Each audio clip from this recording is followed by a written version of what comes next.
이 땅을 살아가는 사람들 가운데에 그 어느 누구도 의미 없이 살아가는 사람은 아무도 없습니다. 심지어 하나님께서 창조하신 풀, 우리가 흔한 것을 풀이라 그러지 않습니까? 들판에 나는 풀, 꼴짝에 나는 풀, 세상에서 볼 때 가장 흔한 것이 풀입니다. 그런데 이렇게 흔히 보이는 풀 한 포기조차도 의미 없이 존재하지 않습니다. 모든 사람은 하나님의 목적을 담고 있습니다. 이런 가운데 예수님보다 약 6개월 앞서서 경건한 가정에 태어난 한 사람이 있었습니다. 그의 아버지는 사가랴였고 그의 어머니는 엘리사벳이었습니다. 그가 이 땅에 태어난 목적은 다른 목적으로 태어난 것이 아니라 주님의 길을 예비할 것을 목적으로 태어나게 됩니다. 마태는 이런 요한을 가리켜서 그는 이사야 40장 3절을 통하여 예언되어진 주님의 길을 준비하기 위해 그리고 또한 그 길들을 밝히기 위해서 앞서 보내신 자라고 마태복음 3장 2절 이하에서 밝히고 있습니다. 이와 같이 주님의 길을 예비하면서 죄사함과 회개 세례를 백성들에게 베풀었던 세례 요한, 그는 많은 사람이 따랐습니다. 그리고 그를 따르는 많은 제자들이 있었습니다. 많은 사람들은 그를 존경했습니다. 그리고 또한 사람들은 그를 예레미야와 같은 선자로 여기고 있었습니다.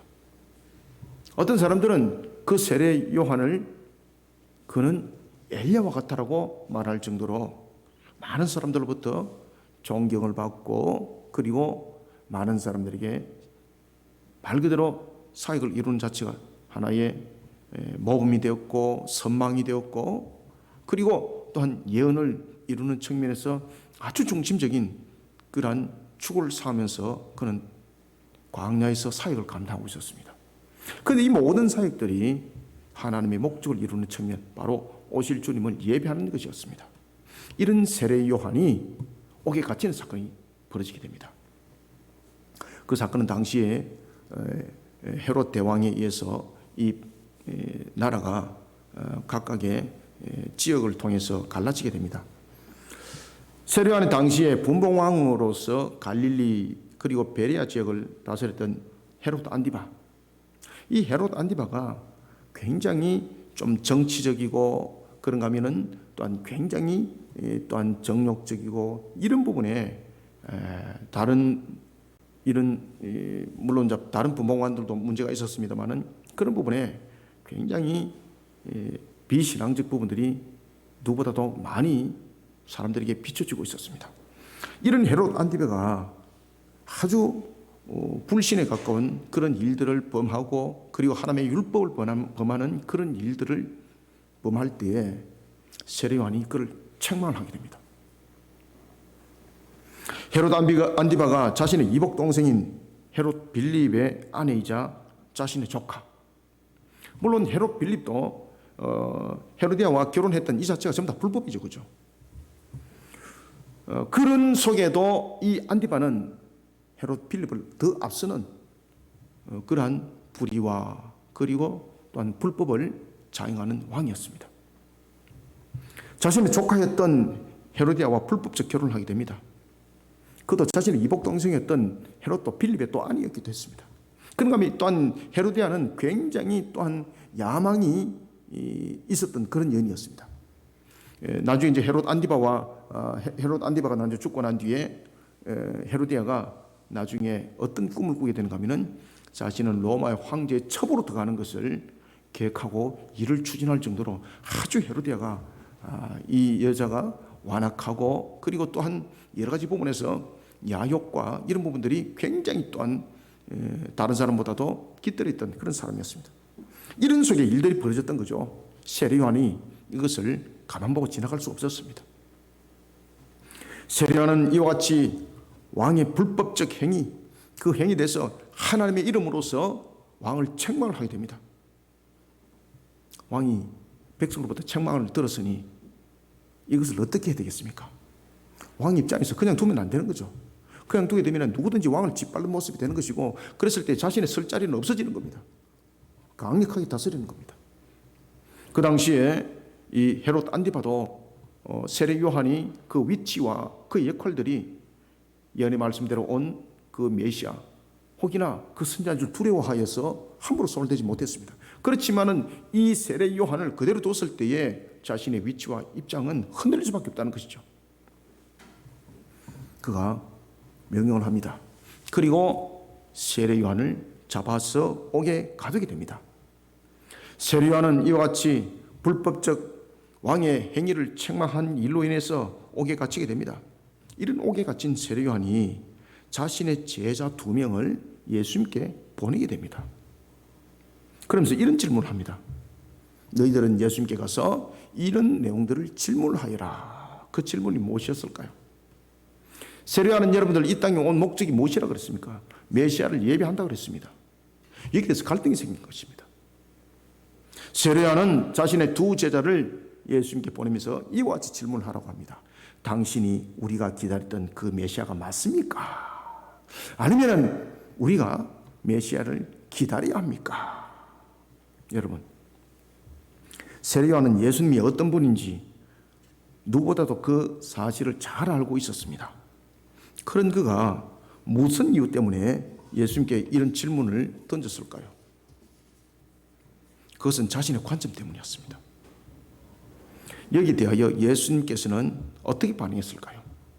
우리는 오늘 세례 요한의 그 질문과 그리고 또한 제자들의 그 자세와 그리고 예수님께서 반응하신 이 내용을 통해서 우리는 종말에 현재 일어나고 있는 여러 가지 상황들을 통해서 우리는 어떤 신앙의 자세로서 종말을 헤쳐나가야 되는지를 우리가 3가지 관점에서 발견하도록 하겠습니다. 먼저 우리가 18절을 한 목소리로 한번 읽어봅시다. 시작. 요한의 제자들이 이 모든 일을 그에게 알리니 아멘. 요한의 제자들이 일어나고 있는 상황들을 요한에게 알립니다. 그 당시 이제 요한은 옥에 갇혀 있을 때인 것이죠. 쉽게 말하면은 이제 면회를 가지고 여러 가지 상황들이 일어난 주변의 상황들을 지금 이야기를 하고 있던 것입니다. 이때에 요한이 갈등을 느낍니다. 무슨 갈등을 느끼겠습니까? 자신이 지금 옥에 갇혀 있고 옥에 갇혀 있는 상태 속에서 풀려나지 못하는 부분들. 그런가 하면 또한 예수님으로부터 들려오는 소식, 자신들의 제자들로부터 들려왔던 소식, 야, 이게 자신이 생각하고 있던 이 메시아관과 자꾸 흔들리는 겁니다. 우리는 이 속에서 종말의 신앙에 대해서 우리의 기본과 종말의 신앙에 대해서 우리의 자세는 어떻게 되는가를 우리는 중심에 축을 잡으셔야 됩니다. 세례 요한도조차도 지금 흔들리고 있습니다. 왜 흔들렸을까요? 세례 요한이 이렇게 말합니다. 당신이 우리가 기다렸던 메시아가 맞습니까? 아니면은 오실 일을 우리가 기다려야 합니까? 그죠? 흔들렸다는 얘기죠. 그 이전에 옥에 갇히기 전에는 세례 요한이 예수님을 보고 2번이나 뭐라고 말했습니까? 보라, 이가 하나님의 어린 양이라고. 그죠? 그가 우리의 메시아라고 2번이나 제자들에게 가르쳤고, 그리고 또한 그러한 속에 자신의 2 제자였던 요한과 안드레로 하여금 예수님을 따르도록 했지 않습니까? 이런 세례 요한이 여러분 흔들렸습니다. 왜 흔들리겠습니까? 우리는 이러한 상황들을 보면서 우리의 종말에 나타날 수 있는 상황들, 우리 또한 이런 갈등 속에서 흔들릴 수 있다는 겁니다. 따라서 우리는 먼저 첫 번째 18절부터 20절을 통해서 자기 이해 속에서 신앙하시면 안 됩니다. 신앙은 자기 이해로 하는 것이 아닙니다. 자기 이해 속에서 신앙하다가 실족당하지 않도록 말씀 가운데 새겨진 확신의 신앙입니다. 말씀 가운데 새겨진 확신의 신앙으로 이 땅에 다시 오실 주님입니다. 이 땅에 다시 오실 주님을 믿음으로 기다리는 종말의 신앙의 자세를 가져야 합니다. 이 종말의 신앙의 자세라는 것은 흔들리면 안 된다는 겁니다. 여러분들 잘 아시는 것처럼 감옥은 어떤 곳입니까? 몸을 가둬놓는 곳입니다. 그저 몸을 자유롭지 못하게만 가둬놓는 것이 아니라 예수님 당시에, 그리고 또한 고대 감옥의 형틀은 그저 단순히 몸만 가둬놓는 것이 아닙니다. 그 속에 고문도 자인되어지고 거의 죽을 단계 속에서 빠지게 만드는 그러한 형태를 가지고 있었습니다. 예수님 당시에는 이 감옥이 우리가 이제 사도행전에 보면은 그 감옥의 형태가 두 가지 유형을 가지고 있는 것을 우리가 볼 수가 있습니다. 첫 번째는 사도행전 5장 8절 이하에서 보면은 일반적 보통 감옥이 있습니다. 로마에 또 보면은 여러분들 잘 아시는 것처럼 사도 바울 같은 경우는 로마에서 가택연금 상태 속에서 감옥이 있었고, 그 다음에 완전히 그냥 생명이 죽어서 놓을 수밖에 없는 그런 옥의 감옥이 있었습니다. 이와 같이 예수님의 당시 때도 보면은 보통 일반적 감옥이 있었고, 그리고 또한 사도행전 16장 24절과 사도행전 21장 33절에서 나타나고 있던 것처럼 깊은 감옥이 있었습니다. 이 깊은 감옥은 말 그대로 육신의 고문이 함께 자인이 되어지고 있습니다. 양다리는 쇠사슬로 묶어 놓습니다. 자유롭게 행동할 수 없도록 제약을 받고 있습니다. 그러니 육신이 제약을 받고 육신이 이런 상태에 놓이게 되면 영이 갈등을 하게 돼 있어요. 그죠? 영이 갈등을 하게 되면 육신도 반응을 하지만 육신이 괴로움을 당하게 되면 영은 같이 함께 갈등을 하게 되는 거죠. 그래서 사람의 인격은 항상 영육 간의 모습들로서 나타난 것이죠. 육신이 가해지니까 영이 갈등을 하기 시작했습니다. 이 속에서 범민합니다. 그리고 제자들로부터 소식을 듣습니다. 더 갈등이 증폭이 되는 거예요. 그러면서 세례요한이 뭐라고 말하는가 하면은 너희들은 나의 궁금한 사항을 예수님께 물어보도록 하여라. 여러분, 요한복음 1장 29절부터 36절에 하면은 세례요한은 앞에도 제가 말씀드렸던 것처럼 예수님을 메시아로 확신하고 있었습니다. 당시 자신의 두 제자 안드레와 요한이 예수님을 바라보는 그 눈이 자신들의 육신의 눈으로 바라보는 것이 아니라 하나님께서 그들로 하여금 예수님을 따르도록 지금 이끌고 있다는 것을 그가 영적으로 알고 있었습니다. 그리고 그는 즉시 그것을 실현으로 옮겼던 영적으로 탁월한 자였습니다. 세례요한, 너희들은 더 이상 나를 따를 것이 아니라 저분을 따르라. 저분이 메시아다. 그러면서 안드레와 요한을 보냈습니다. 그런 세례요한이 무엇 때문에 예수님을 자신들이 기다리던 메시아가 맞는지 확인하기를 원했을까요? 그 이유는 자기 이해 속에 있었던 관점이었습니다. 이 관점은 모든 유대인들의 공통점들이었습니다. 나중에 예수님을 3년 반 동안 따랐던 제자들도 그런 관점 속에 있었죠. 그건 뭔가 하면은 자기의 메시아관입니다. 유대인들의 메시아관입니다.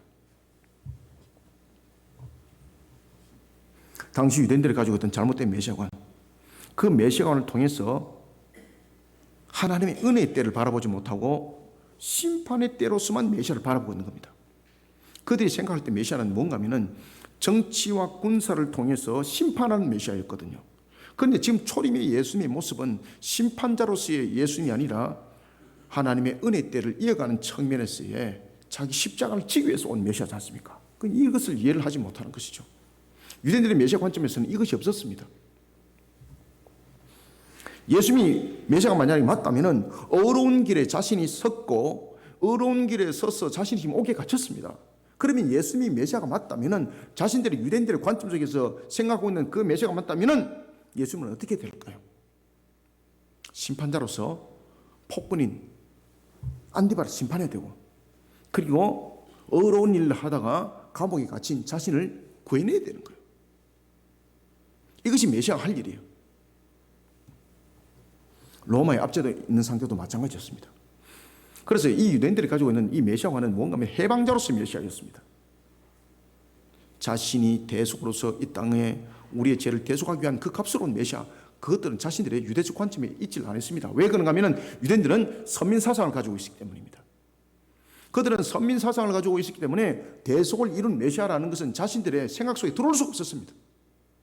왜냐하면 자신들은 이미 천국 백성이고 하나님 백성이기 때문에 회개라는 부분들이, 죄삼이라는 부분들이 대속을 이루는 메시아라는 그 관점이 들어올 수가 없었습니다.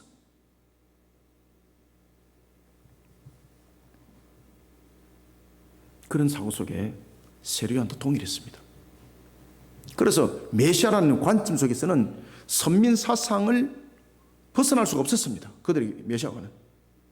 그러니 메시아관은 바로 대속을 이룰 그분, 우리의 죄를 대속을 이루기 위해서 십자가를 지실 그분으로서는 메시아가 절대 성립되지 않은 겁니다. 그들의 메시아관은 뭔가 하면은 억압 속에 있는 또는 억울함 속에 있고 하나님의 정의와 공의를 드러내는 측면에서의 일들을 행한 그들에게 하나님께서 지키심이, 그리고 또한 그러한 의로운 일들을 행하는 자들에게 여러 가지 가해를 했던 자들에게는 심판을 가하는 그것이 그들에게 메시아관이었습니다. 그런데 시간이 지난데도 예수님께서 분명히 메시아로서의 그 역할을 안 하는 겁니다. 누구가 생각하는 메시아관이었습니까? 자신들이 유대리즘 속에 유대인들이 가지고 있는 선민적 사상 속에서 가지고 있던 그 메시아관, 그 메시아관으로 예수님 활동을 안 하는 겁니다. 그러니까 세례요한이 갈등을 느꼈던 거예요. 아시겠습니까? 여러분들, 아무리 영적으로 탁월하고요, 아무리 말씀을 깊이 있게 많이 깨달아도 자기 이해 속에서 신앙하면은 반드시 실족을 오게 되어 있습니다. 누구처럼 말입니다. 심지어 세례요한도 그런 일이 벌어지지 않습니까? 특히 종말 때는 이런 현상들이 더욱더 강하게 일어나는 것을 우리는 잊지 마셔야 됩니다. 유대인들의 생각대로라면 예수님은 분명히 해방시킬 자로서 두 가지를 해야 됩니다. 하나는 헤롯 안티바를 강력하게 심판해야 되고, 그리고 두 번째는 어려운 일들을 행했던 요한을 옥에서 빼내야 되는 거예요. 이게 메시아관이었어요. 그래서 그들은 유대인적 선민적 사상 속에서 가지고 있던 그들이 메시아관을 항상 이야기할 때 메시아는 항상 능력을 가지고 있는 자가 되어야 되는 것이었거든요. 그러면 너가 메시아가 맞다면은 하늘로부터 받았던 그 능력을 한번 행해봐. 그래서 메시아는 항상 이렇게 기적을 일으키는 그런 능력들, 이런 것들이 확인됐을 때 그럼 너가 메시아 맞네, 이렇게 그들은 인정을 했던 것입니다. 그런데 예수님의 행동은 어땠습니까? 이런 세례 요한의 기대를 완전히 꺾어버리는 겁니다. 요한의 제자들이 예수님의 소식을 전했을 때도 똑같은 그런 마음으로 전했던 겁니다. 스승님, 그분이 우리가 생각했던 그 메시아가 아닌 것 같습니다. 그분이 행하는 행동은 헤롯에 대해서 심판을, 그리고 또한 스승님을 옥에서 구해내는 그런 일을 하는 것이 아니라 희한한 일들을 하고 있습니다. 병진 자들과 함께 하고 있고 계속 그 일들만 하고 있습니다. 예수님은 자신들의 기대와 달리 말씀을 가르치고 치유하고 이런 일들만을 하고 계셨다는 것이죠. 이 소식을 전해들었던 세례 요한이 갈등을 하게 됐던 거죠. 그러면서 자신의 제자들을 예수님께 보냅니다. 오늘 성경에 보면 2명의 제자들을 보냈더라. 그러면서 이렇게 말합니다. 당신이 우리가 기다렸던 메시아가 맞는지요? 아니라면 우리가 다른 일을 기다려야 하는지요? 참 기가 차죠, 그죠?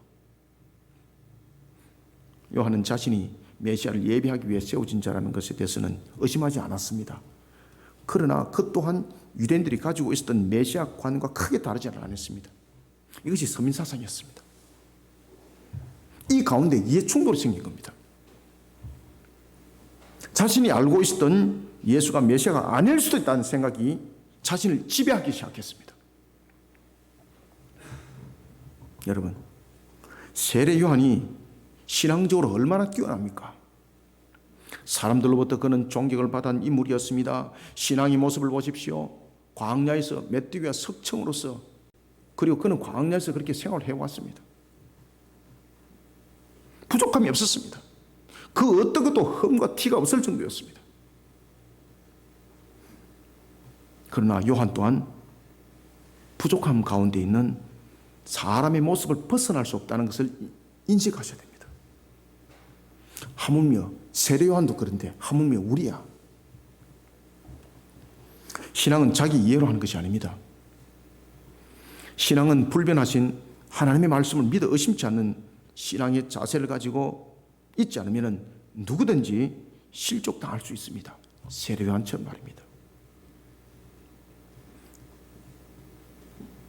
이를 통해 우리는 신앙에 대한 경각심을 일깨우지 않으면 종말에 넘어짐을 당한다는 것을 우리는 인식하셔야 됩니다. 우리가 지금 세상에서 일어나는 상황들 보십시오. 여러 가지 지금 환란들이 일어나고 있지 않습니까? 첫째 곳곳에. 그런가 하면 우리의 당하고 있는 여러 가지 나라적 측면도 보면 경제적 구조적 측면, 사회적 구조적 측면, 그 다음에 남과 북에 대한 구조적 측면 굉장히 지금 갈등 속에 있잖아요. 아시겠습니까? 이것을 여러분 신앙의 관점에서 반드시 돌아보셔야 됩니다. 이것을 그냥 우리의 관점 속에서 판단하고 하나님을 향한 신앙은 그저 신앙과 삶이 종교적 측면에서 분리돼 버리고 종교라는 것은 그저 일주일 와서 1시간 그냥 땜빵 하는 것이 종교라는 것으로서 착각하고 있는 속에 살아가면서 우리는 휘둘림을 당하고 있는 겁니다. 우리는 영적으로 굉장히 침노를 강하게 당하는 지금 이 시대를 살아가고 있는데 우리가 그 상태 속에 빠져 있음에도 불구하고 우리가 그것을 느끼지 못합니다. 왜 그런가 하면 영적 마비 상태에 영향을 너무 많이 받았기 때문입니다. 우리가 여러분 보시면요, 왜 물고기도 삶을 때에 예를 들어서 삶은 물고기를 굉장히 뜨거운 물에다가 갑자기 툭 던지면 물고기 어떻게 합니까? 그 물에서 튀어나가려고 발버둥 치잖아요, 그죠? 그런데 찬물에다가 넣어가지고 서서히 데피면 물고기는 어떻습니까? 반응도 하지 않고 물이 그냥 서서히 데펴지면서 그 속에서 그냥 몸부림도 안 치고 그냥 그 안에서 그냥 죽어버려요, 그죠? 삶아지는 거죠. 우리의 지금 영적 마비 상태가 지금 뜨거운 물에 갖다 부어진 것이 아니라 서서히 대표지는 속에서 우리가 지금 동화되고 있고 그런 속에서 지금 무엇이 우리에게 불신앙이고 무엇이 우리가 하나님을 향해서 바로 가지 못하고 있는지를 알지 못하는 그런 영적 마비 상태에 지금 놓여 있습니다. 이런 상태 속에서 하나님의 말씀과 그리고 또한 예언의 말씀, 다시 오실 주님에 관해서 이 말씀을 딱 주니까 자기 생각과 자기 판단과 그리고 세상적 상식으로서 이것을 이야기를 하기 시작합니다. 그건 이 신앙이 되겠습니까?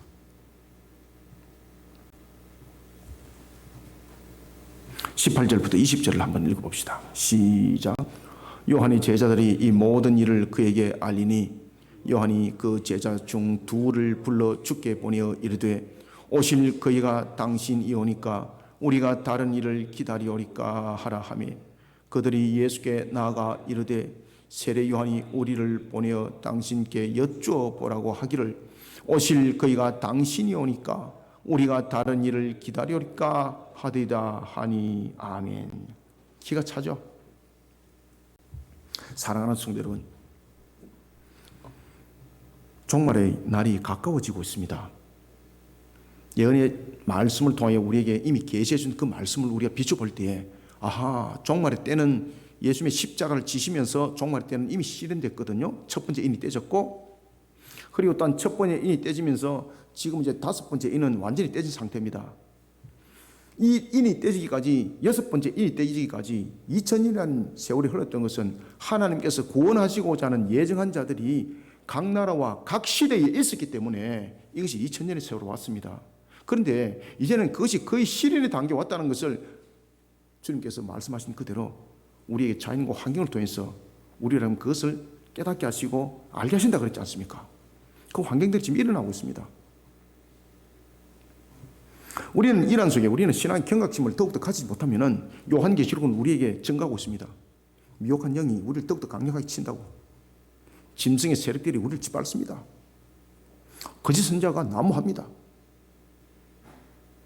우상 숭배자들이 탁월하게 들어서게 나타납니다. 우리나라도 보십시오. 불교가 여러분들이 완전히 공식적으로 그냥 문화라는 부분들로서 모든 부분들이 만들어져 나갔지 않습니까? 국립공원에 받던 입장료 이제 안 받는다는 거죠. 그러면서 그 입장료 보존을 자치단체와 국가에서 문화라는 부분들로서 절간에 전부 다 지원하게 되어 있습니다. 아시겠습니까?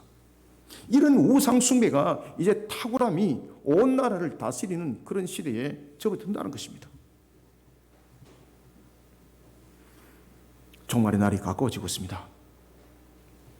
우리는 요한의 시대보다 영적으로 더 격렬한 시대를 우리는 살아가고 있습니다. 그런데 이 격렬한 시대를 살아가고 있다는 것을 우리가 아직 모르고 있습니다. 못 느끼고 있습니다. 왜 그렇습니까? 갑자기 뜨거운 물에 갖다 보면 와이고 깜짝 놀라서 펄떡 뛰는데 시대에 병든 모습들이 우리가 함께 가고 있기 때문에 내가 지금 병들고 있는지 내가 지금 영적으로 내가 무너지고 있는지를 못 느끼는 속에 삼켜가고 있습니다. 물속에 삼켜가고 있습니다. 베드로전서 5장 8절의 말씀처럼 마귀는 우는 사자처럼 자신을 삼킬 자를 두루 찬다 그럴 때에 그 우는 사자처럼 삼킬 자를 두루 찾기만 하겠습니까? 만들어가는 거죠. 지금처럼 문화를 통해서 음란하게 만들고 타락한 문화를 통해서 만들어가고, 정치인들도 보십시오. 청문회 하는데 완전히 투전판이잖아요. 그냥 고함만 지대고 상대 공격만 하고, 그리고 돌아서서는 투기하고 앉아가 있고. 이게 여러분 우리의 현실이에요, 여러분들요. 그러면서도 일어나는 상황들을 보면은 팬덤 정치가 이루어지면서 오히려 지지하는 세력들이 더욱더 힘내세요 하는 그 말을 하는 이런 웃지 못할 시대를 우리는 살아가고 있어요. 아시겠습니까? 얼마큼 우리가 어떤 병이 들은지도 모르고 앉아가 있는 거예요.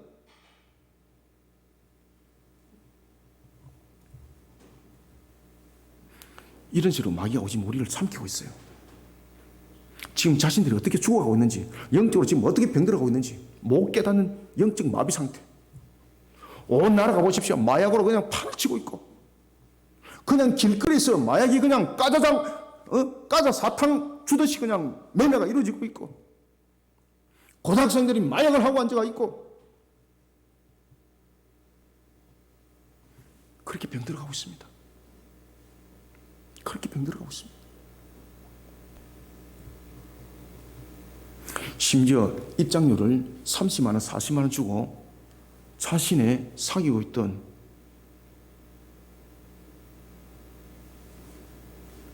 그런 사람들과 다른 사람들과 아무런 성관계를 맺어요. 그런 클럽이 있어요. 이야, 이거 여러분들 이거 3년 소설에만 들을 수 있는 내용이지 않습니까? 그저 쾌락이면은 윤리와 도덕도 없어요. 이런 아수라장 판을 누가 만들었는가라는 것입니다. 마귀가 우는 사자처럼 그저 두루 찾는 것이 아니라 찾을 때는 마귀가 이런 모든 부분들에 대해서 떡밥을 뿌려놓는 거죠. 도박하게 만들고, 온 나라가 도박판 아닙니까? 그러면서 젊은들에게는 꿈을 잃어버리게 만들고,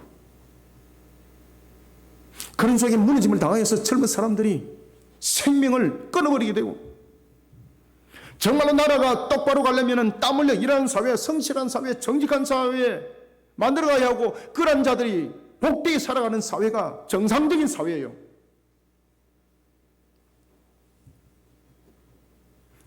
이와 같이 마귀가 우는 사자처럼 삼킬 자를 두루 찾아다니면서 이와 같이 정치, 경제, 사회, 문화 전반적인 부분에 쫙 마약과 같은 것을 쫙 뿌리놓고 그 속에 우리는 마비돼 버렸습니다. 이런 속에 우리는 자기 생각, 자기 사고 속에서 신앙을 한다면 그 신앙은 똑바른가라는 것입니다.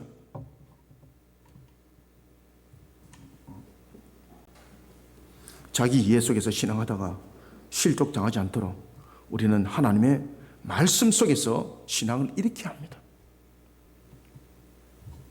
하나님의 바른 말씀으로 자신의 신앙을 일으키지 않으면 믿음은 일어서지를 못합니다. 그러면 다시 오실 주님은 믿어지지 않는 거예요. 자기 이해 속에서 신앙하는 자는 반드시 실족당합니다. 하나님의 바른 말씀으로 자기의 신앙을 일으켜야 합니다.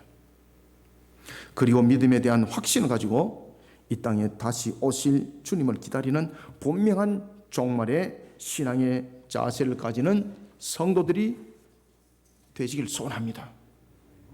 그 다음에는 두 번째 21절을 우리가 한번 읽읍시다. 시작. 마침 그때에 예수께서 질병과 고통과 및 악귀 들린 자를 많이 고치시며 또 그 많은 맹인을 보게 하신지라. 아멘. 자, 여러분들 이게 굉장히 중요한 부분입니다. 21절이 세례 요한의 제자들이 예수님께 두 명이 찾아왔습니다. 그러면서 세례 요한이 당신이 메시아가 맞는지 확인을 해보라고 해서 왔습니다 라고 말할 때 그때 예수님이 무엇을 하고 있었습니까? 이거는 여러분 마침 그때라는 것은 이것은 우연히 이런 일들이 있었습니다. 이게 아닙니다. 마침 그때라는 것은 이 모든 일들이 하나님의 계획 속에서 지금 실행되어지고 있었습니다라는 것입니다. 무엇을?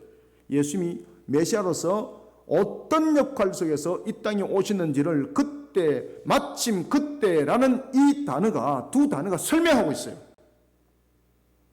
마침 그때 예수님께서 뭐 하고 있었습니까? 병든 자들과 함께하고 있었습니다. 악기 들린 자와 함께하고 있었습니다. 눈먼 자들과, 맹인이죠. 눈먼 자들과 함께하고 있었습니다. 그들을 고치면서 함께하고 있었습니다. 이들과 함께했으면 안 되죠. 왜 그렇습니까? 이들은 유대인들 사회 속에서는 이미 부정함으로 여기는 자들이기 때문에 그들과 함께했을 때는 자신이 부정해지는 것이죠. 근데 그들과 함께하고 있습니다. 근데 그들과 함께하고 있으면서 오늘 본문 속에서 22절에서 어떤 이야기를 하고 있는가 하면은, 또한 21절 하반절에서 그들을 고치시며라고 말하고 있습니다. 그리고 또한 예수님께서는 당신이 오실 메시아가, 당신이 메시아가 맞습니까? 라는 물음에, 우리가 다른 분을 기다려야 되나요? 라고 물음을 줄 때에 그 제자들에게 예수님이 하는 모습을 보여줍니다. 그러면서 메시아관에 대한 똑바른 가르침을 주고 있는 겁니다. 너희들이 본 것을, 그리고 내가 말하는 것을 요한에게 그대로 전해라. 이것은 무엇인가 하면 잘못된 메시아관을 고치는 겁니다. 우리는 두 번째 21절부터 22절 통해서 오신 주님을 먼저 바르게 알아야 됩니다. 오신 주님에 대해서 바르게 알지 못하면 다시 오실 주님은 절대 보이지 않습니다. 오신 주님에 대한 역할과 오신 주님께서 하신 일들에 대한 믿음의 확신이 없으면요, 새하늘과 새 땅은 소설입니다. 소설. 그러니까 엉뚱한 소리를 하고 있는 겁니다. 과학적으로 말하면 이제 이런 소리가 되는 겁니다. 여러분, 새하늘과 새 땅이 이만한 종말의 부분들이 과학적으로 임해지나요? 과학이라는 개입은 그 속에 아무것도 안 들어옵니다. 오실 주님이 논리적 측면에서 이야기를 한번 보십시오. 이해가 되나요? 안 됩니다. 논리적 접근이 아닙니다. 우리는 21절부터 22절 통해서 오신 주님을 바라보는 분명한 신앙을 가져야 됩니다. 오신 주님을 바르게 알고 영접하는 믿음의 신앙으로 새하늘과 새 땅을 바라보는 종말의 신앙의 자세를 가져야 합니다. 오신 주님을 바르게 아는 것이 굉장히 중요합니다. 그래서 오신 주님에 대해서 가르침을 받아야 합니다. 우리가 여러분을 가르침을 줄 때에 오실 주님을 먼저 가르치나요? 오실 주님을 가르치나요? 오신 주님을 먼저 가르치나요? 오실 주님을 먼저 가르치는 것이 아니라 오신 주님을 먼저 가르쳐요. 여러분들, 오신 주님에 대한 확신도 없는데 오실 주님이 믿어지겠습니까? 이 거짓말이지.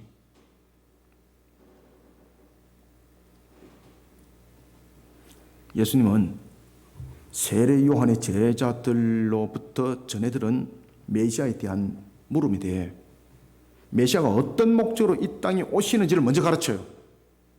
지금 이들이 무엇을 이해를 하지 못한다고요? 오신 메시아가 무슨 이유로 온지를 이들이 이해를 하지 못해요. 무엇 때문에? 자신들이 가지고 있는 선민사상 때문에. 자신이 가지고 있는 선민사상 속에서는 여러분들이 잘 아시는 것처럼 자신들은 관로밖에 아니라는 것이죠. 그래서 그들이 가지고 있는 이 메시아와는 정치적 군사적 측면에서 해방자, 심판자로서의 메시아였습니다. 대속을 이룰 자로서의 메시아가 아니었어요. 어린 양이라는 이 관점도 그들의 메시아관이 있습니다. 유월절도 그들에게 관점이 있습니다. 그런데 이들은 이 유월절의 어린 양이 대속으로서의 어린 양이라는 것을 그들은 인정하지 않습니다. 오신 주님을 바르게 알아야 되는 거죠. 지금 세례 요한의 제자들도 마찬가지고 세례 요한도 오신 주님에 대한 그 메시아로서의 역할을 지금 이해를 하지 못하고 있는 거예요. 이러니까 영적 갈등이 생기는 겁니다. 그러니까 뭐라고 말했습니까? 우리가 메시아를 기다려야 되나요? 당신이 맞나요? 이 질문을 하잖아요. 이런 갈등 속에서 새하늘과 새 땅이 믿어지겠습니까? 안 믿어지는 거죠. 소설입니다, 소설. 그러니까 이제 이런 부분에 대해서 확신이 없으니까 나중에 이런 이야기를 하는 겁니다. 나도 옛날에 신앙 해봤는데 라는 이런 과거에 마치 스토리 같은 이런 소리를 하고 앉아가 있는 겁니다. 요한의 제자들의 질문은, 그리고 또한 그 질문의 시점에 예수님께서는 많은 병자들과 함께하고 있었습니다.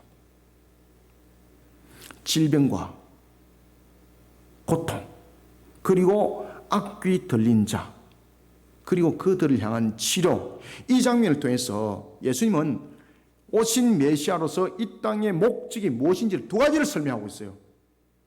지금 이해되고 있습니까? 그래서 예수님께서 이때에 마침 그때라는 것은 아이고 마침 때맞춰 그들이 왔는데 이게 아닙니다. 예수님께서는 이들이 올 줄 어떻고 아시고입니다. 아시고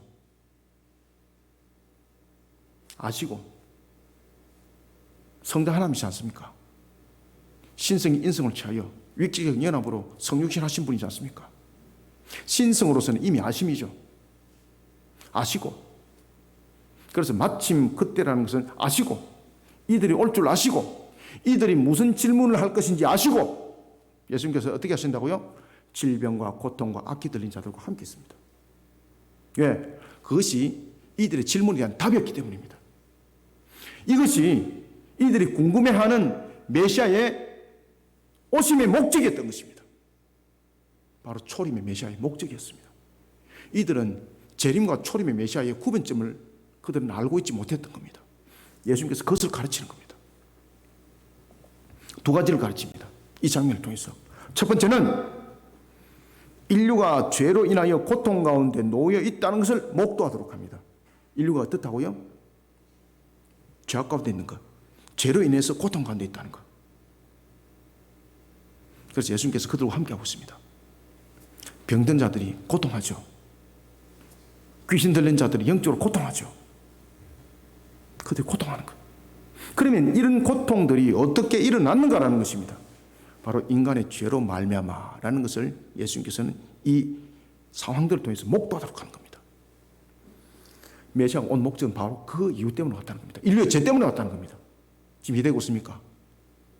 자신들을 정치적 또는 군사적 해방적 측면에서 그 목적을 이루기 위해서 온 목적이 아니라 죄인을 해방시키기 위한 목적으로 왔다는 겁니다. 그래서 이 장면을 먼저 보게 하는 거예요. 첫 번째는 메시아가 온 목적을 먼저 알아라. 우리는 오신 주님에 대한 목적을 알아야 되는 거예요, 여러분들요. 질병과 고통과 악기 들린 자, 맹인의 원인은 인간의 죄로 말미암은 것입니다. 예수님께서는 이런 자들과 함께 계십니다. 이를 통해서 메시아를 유대적 관점에서 바라보는 오류로부터 벗어나도록 합니다. 예수님께서 메시아로 이 땅에 오신 목적은 무엇입니까? 죄인을 위하여입니다. 죄인과 함께하기 위하여. 누가복음 5장 30절에서 여기 대해서 굉장히 중요한 말씀을 주고 있습니다. 바리새인들이 자신의 관점으로 유대주의 사상에 빠져있는 예수님을 비방합니다. 너희가 어찌하여 세리와 죄인과 함께 먹고 마시냐. 그죠? 자신의 관점이죠. 자신들의 모습 속에서 자신들이 정함과 부정함을 결정합니다. 이때에 누가복음 5장 31절에 보면은 이어서 예수님께서 이렇게 답변을 해요. 건강한 자에게는 의사가 쓸데없고 병든 자에게라야 쓸데있나니라고 답변합니다. 예수님께서 오신 목적이 무엇입니까? 바로 이와 같이 병든 세상, 죄악 속에 있는 고통을 당한 세상, 그 고통 속에 내가 왔다는 겁니다. 이것을 먼저 알아라는 겁니다. 메시아가 이 땅에 오신 목적이 무엇인가? 인간의 죄로 인하여서 왔다는 것을 먼저 알아라는 겁니다. 그리고 예수님께서는 치료 장면을 통해서 두 번째 목적을 가르치게 합니다. 두 번째는 메시아가 이 땅에 오셨습니다. 죄인 때문에 오셨습니다. 그러면 죄인 때문에 오셨는데 어떻게 할 것인가? 아이고 네가 참 애처롭다. 네 웃잖아. 위로하기 위해서 왔습니까? 그런 죄인들 속에서 왕이 되기 위해서 왔습니까? 너희들 내 말 잘 들어? 협박하기 위해서 왔습니까? 그냥 안타깝기 때문에 위로 측면에서 온 것인가요?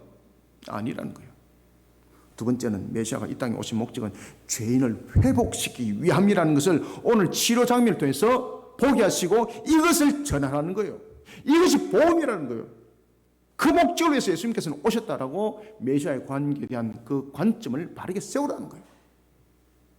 이런 오신 주님에 대한 그 역할을 바르게 알지 못하면서 어떻게 새 땅을 믿을 수 있냐 말이에요. 그래서 두 번째는 메시아가 이 땅에 오신 목적은 죄인을 회복시키기 위해서라는 것을 제자들 향해서 목도하도록 합니다. 누가복음 5장 32절에 의하면은 바리새인들의 유대적 사고에 대해 예수님께서 답변하실 때에 자신이 무엇 때문에 세리와 죄인들과 함께하고 있는지에 대해서 이렇게 답변합니다. 내가 의인을 부르러 온 것이 아니라 죄인을 불러 회개시키러 왔노라. 아멘. 오신 주님에 대해서 바르게 알아야 다시 오실 주님을 향한 온전한 믿음이 생겨납니다. 이게 순서입니다. 이런 순서가 거꾸로 되면은 가짜입니다. 믿음은 신앙 없는 겁니다. 순 가짜입니다. 아니, 오실 주님은 믿고 있는데 오신 주님에 대해서 믿지 못하고 있습니다. 이게 다 가짜잖아요. 이단들이 다 그렇게 해서 만들어진 거지 않습니까? 그죠? 오신 주님께서 십자가를 지시면서 우리의 죄를 대속하셨습니다. 그 예수 그리스도를 믿는 믿음 속에서 우리의 신앙과 새 땅은 열려집니다. 그런데 이단들은 뭐라고 말합니까? 오신 주님에 관해서 말 안 하지 않았고 오실 주님에 대해서 이야기하면서 이 오실 주님이 누군가 이렇게 이야기를 꾸며 나가고 있습니다. 그러면서 자기라는 거죠.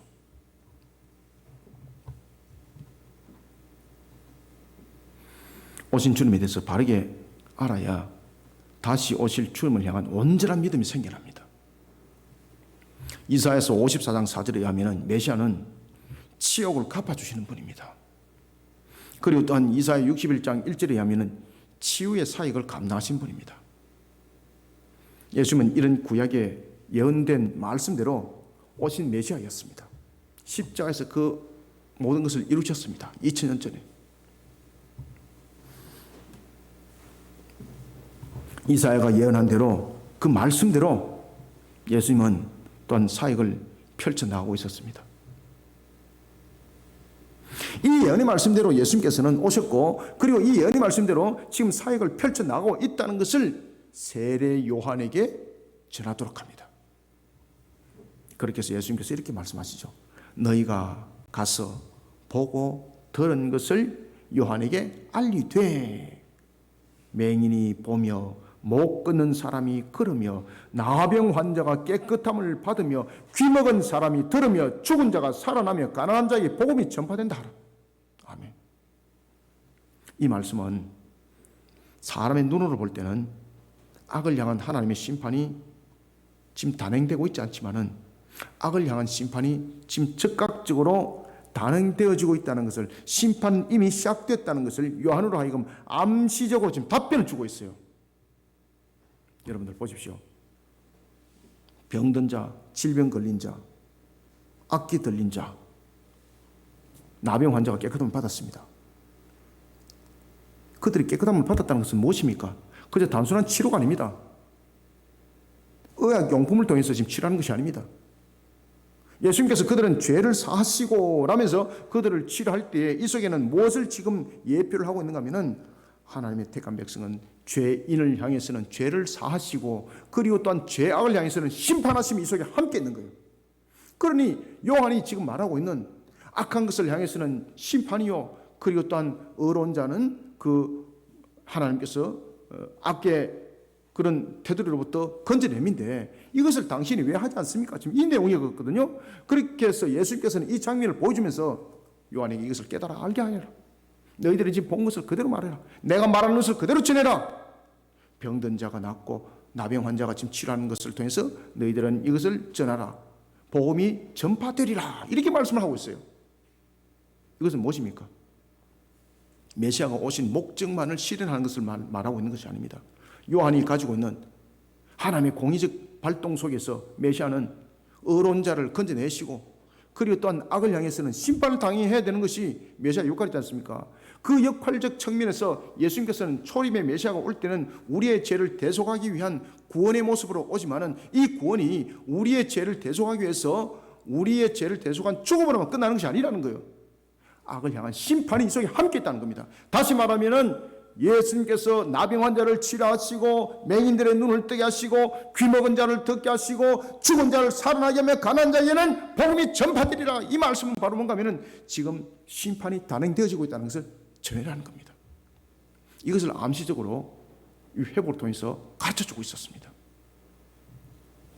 오게서 나주의 세리요한이 이 내용을 그대로 전해 듣고 그리고 그는 나중에 헤로디아를 통해서 헤로디아와 그의 딸을 통해서 일어났던 그런 목뱀의 사건, 그 순교 현장 속에 그는 말 그대로 하나님의 사명을 감사히 여기고 순교를 맞이하게 된다라고 야사의 기록이 나와 있습니다.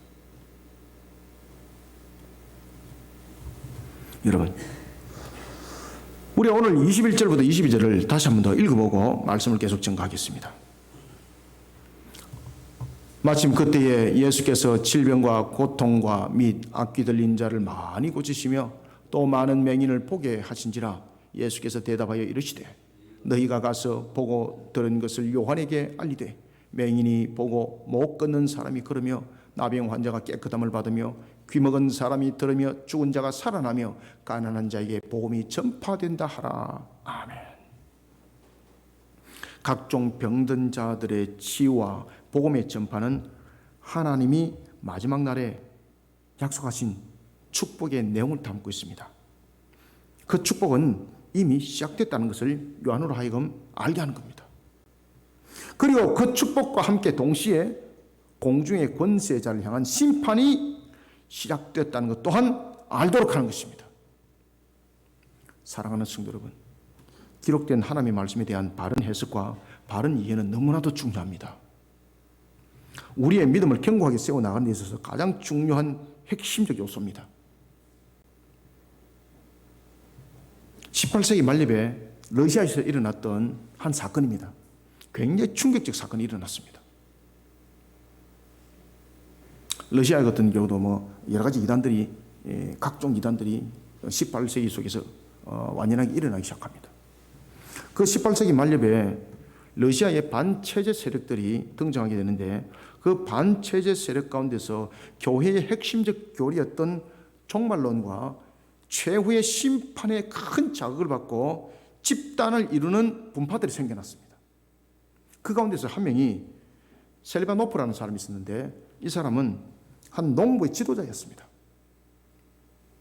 그러면서 이 종말론과 그리고 또한 최후의 심판을 통해서 많은 사람들을 끌어모으기 시작했습니다. 우리가 여러분 지금도 보면 세계에서 가장 큰 문제점들 가운데서 대두되고 있는 것이 이 종말론과 최후 심판에 관한 이단들이 굉장히 많이 나타나잖아요. 그죠? 이 러시아에서 이 문제들이 터졌습니다. 이 세르바노프가 그 당시에 인간의 성적 탐욕을 제거하는 일에 헌신하는 그런 한 분파를 만들어 나기 시작합니다. 이 속에 많은 사람들이 추종 세력을 형성하게 됐고 그를 따르게 됩니다. 이때 그가 자기 나름대로 유권 해석으로 성경을 해석하기 시작합니다. 러시아어로 번역된 성경을 가지고 아주 재미있는 단어를 만들어냅니다. 신천지의 이만희와 비슷하겠죠, 그죠? 그가 러시아로 번역된 성경을 가지고 구주라는 단어를 무엇으로 번역했겠습니까? 고자로 번역한 겁니다. 고자. 이 마귀의 역사가 아니고는 있을 수 없는 사건이거든요. 러시아어로 번역된 이것을 구주를 이것을 고자로 완전히 받아들이는 거예요. 그리고 그는 하나님의 말씀인 열매를 맺으라 이 말씀을 무엇으로 해석했겠습니까? 고자가 되라. 여러분 지금 이제 해외 토픽에도 보면 굉장히 지금 그 이슈가 되는 문제가 하나 있죠. 예수를 만나려면은 굶어 죽어야 된다. 그래서 아프리카의 한 나라에서 제가 지금 나라까지 이야기하기는 좀 그렇고 한 나라 안에서 지금 시신이 300구 이상이 지금 발견되었습니다. 근데 이들이 그 속에서 장기를 빼내서 장기까지 팔아먹고 그랬습니다. 기가 막힌 사건이 벌어지는 겁니다. 예수를 만나려면은 굶어 죽어야 된다. 그러면서 거기에 반항하고 도망가는 자들은 린치를 가고 죽여버렸습니다. 그러면서 산 꼴짝이에 들판 꼴짝이 전부 다 무덤이 파내니까 전부 다 시체인 거 전부 다 시체. 열매를 맺으라 라고 말하니까 이것을 가지고 이 본문을 가지고 셀바노프가 뭐라고 말했다고요? 고자가 되라 이렇게 해석하는 기막힌 일들이 벌어지는데 이 해석대로 추종자들이 남자는 거세를 하기 시작합니다. 그리고 여자들은 가슴을 베어버립니다. 이런 끔찍한 일들이 자행되고 있고 그리고 이러한 일들이 행각들이 20세기 중반까지 계속해서 이어져 가고 있었습니다. 여러분, 오신 주님을 바르게 이해하지 못하니까 어떤 일들이 벌어집니까? 오신 주님을 이해를 바르게 하지 못하니까 예수를 만나려면 굶어 죽어야 된다. 성경 어디 있습니까? 열매를 맺으라. 이렇게는 고자가 되어야 된다. 오신 주님에 대해서 우리는 똑바로 해야 됩니다. 오신 주님에 대해서 똑바로 알기 위해서는 바른 말씀을 가르침 받아야 합니다. 바르게 세워진 믿음의 신앙은 새하늘과 새 땅에 대해 확신을 줍니다. 그렇지만 바르게 세워지지 못한 말씀, 오신 주님에 대한 확신하지 못한 그런 신앙 속에 세워진 자들은 결국 무너짐을 당하는 겁니다. 오늘도 바른 말씀 속에 세워진 그 믿음의 신앙으로 오신 주님에 대해서 먼저 바르게 알고 그런 신앙 속에 새하늘과 새 땅에 대한 확신을 가지면서 종말의 건강한 신앙의 자세로 미혹의 시대를 이겨나가는 우리 모든 성도들이 되기를 소원합니다. 마지막으로는 23절 함께 읽습니다. 시작. 누구든지 나로 말미암아 실족하지 아니하는 자는 복이 있도다 하시니라. 아멘. 마지막으로 우리는 세 번째, 악한 것들에 속이는 말씀에 넘어짐을 당하지 않도록 말씀의 바른 깨달음으로 자신을 무장시켜야 합니다. 그리고 그 무장은 2차적으로 주변을 함께 무장시켜 나가는 종말의 신앙의 자세를 가져야 합니다.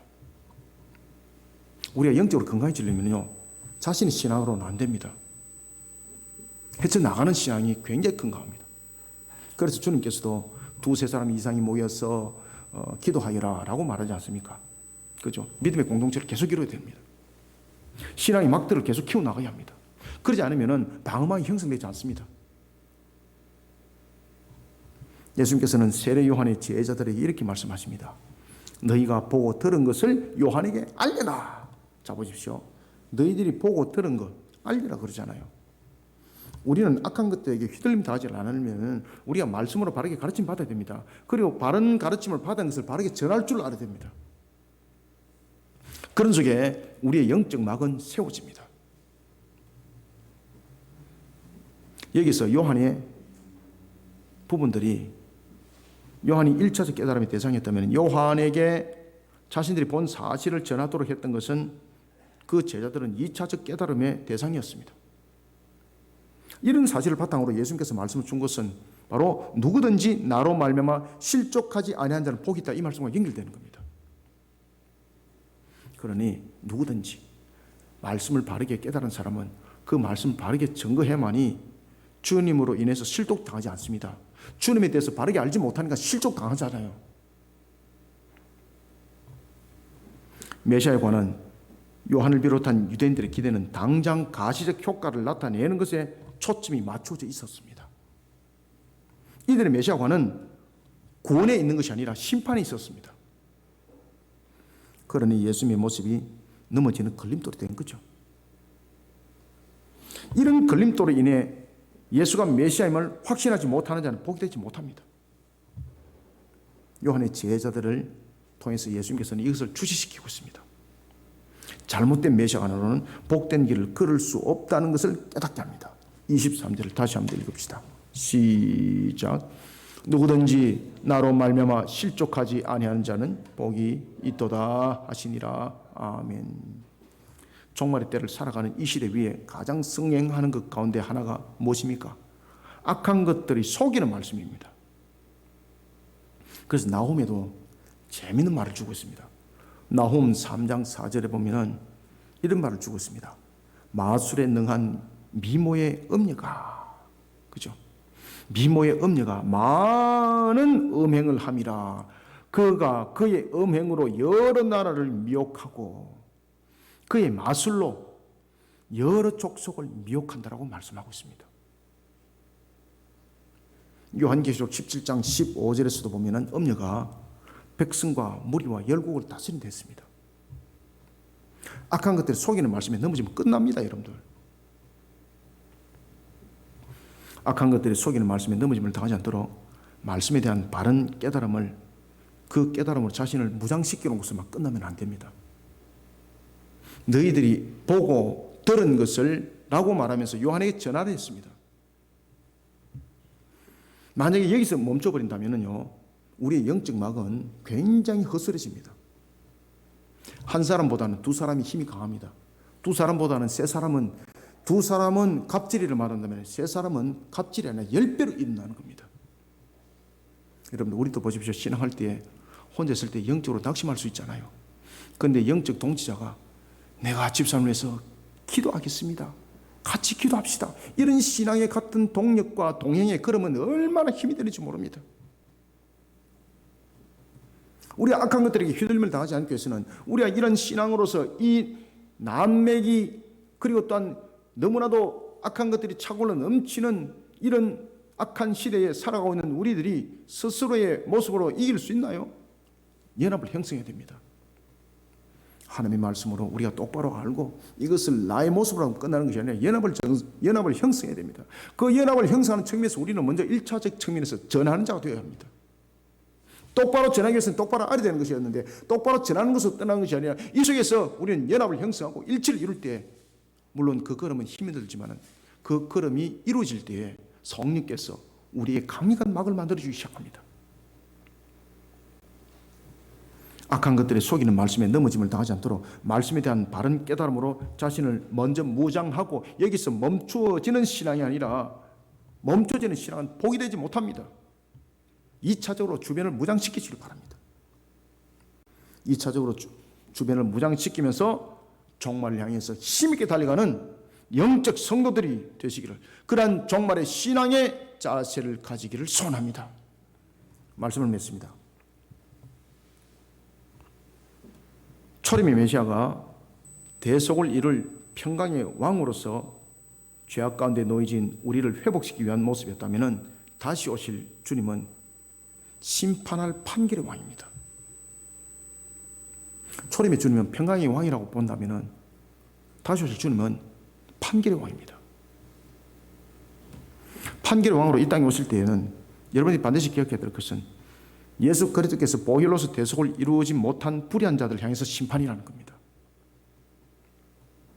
예수를 그리스도로 맞이하고 예수를 구세주로 맞이했던 그들, 예수의 보혈로서 대속을 이룬 택감받은 자들, 그들에게는 완전 구원이 이루어진 날이 바로 심판의 날입니다. 그래서 심판에는 양날의 검이죠. 그래서 판결이죠.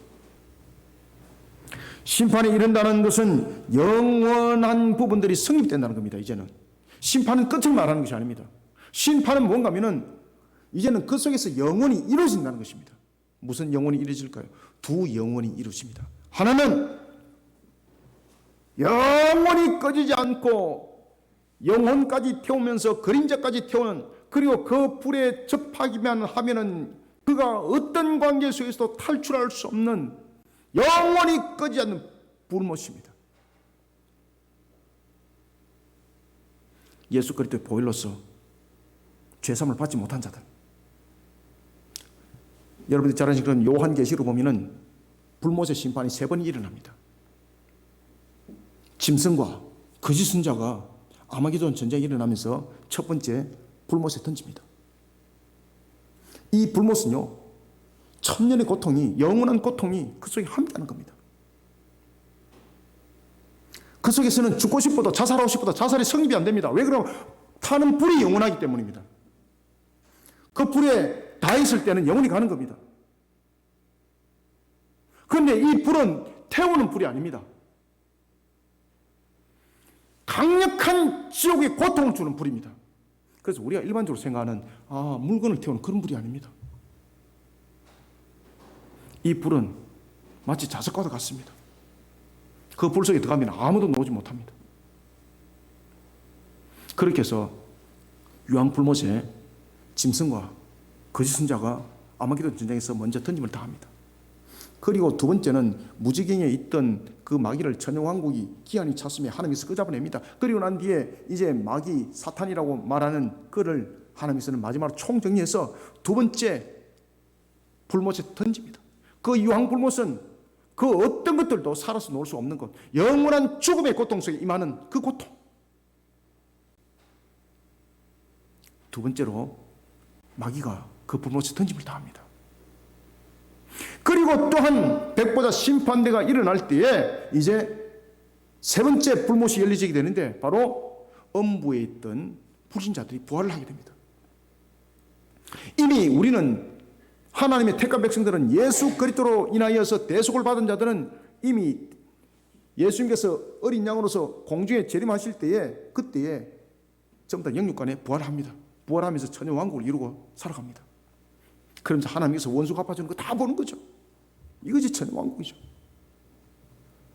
그러면서 백보자 심판대에 설 때에 그때에 이 영혼들이 우리는 천년 왕국에서 우리의 심판대를 향해서 나갈 때에 우리의 행위는 예수님께서 보혈로서 그 죄를 전부 다 대속하시고 우리의 이름이 생명책에 기록되어 있습니다. 그런데 저 음부에 있는 자들이 부활했습니다. 얼굴은 그저 찌그러지고 태워진 모습, 정말로 얼굴만 봐도 얼마나 큰 고통이 있는지를 알 정도의 그 고통 속에 그들은 백보자 심판대에 섭니다. 이 속에서 갈라집니다. 세 번째 불못이 열립니다. 단 한 사람도 예외 없이, 생명책에 기록되지 못한 사람은 단 한 사람도 예외 없이, 예수 그리스도의 대속의 피로서 죄사함을 받지 못한 사람은 단 한 사람도 예외 없이, 그 가운데는 정말로 똑똑한 사람들, 돈 많은 사람들, 잘생긴 사람들 얼마나 많은지 모릅니다. 그들이 전부 다 유황불못에 다 던져집니다.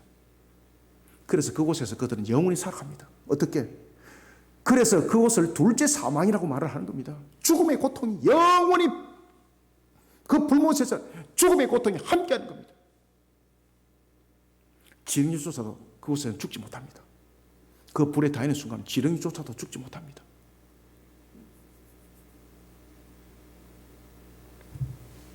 그때의 심판이 단행될 때에 예수 그리스도로 인하여서 구원받은 우리들은 불못에 던짐을 당하는 것이 아니라 바로 새하늘과 새 땅이라고 말하고 있는 그것, 새 예루살렘이라고 말하고 있는 그것, 우리가 흔히 말하고 있는 바로 천국, 그곳에서 우리는 병들지 않고 근심과 염려가 없고 넘어짐을 당하지 아니하고 항상 기쁨이 충만한, 그래서 샬롬의 땅이라고 말합니다.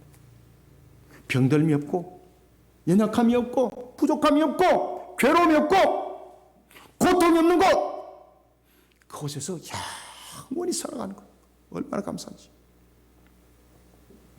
사랑하는 성도 여러분, 신앙은 자기 이해로서는 이 문제들에 접근할 수가 없습니다.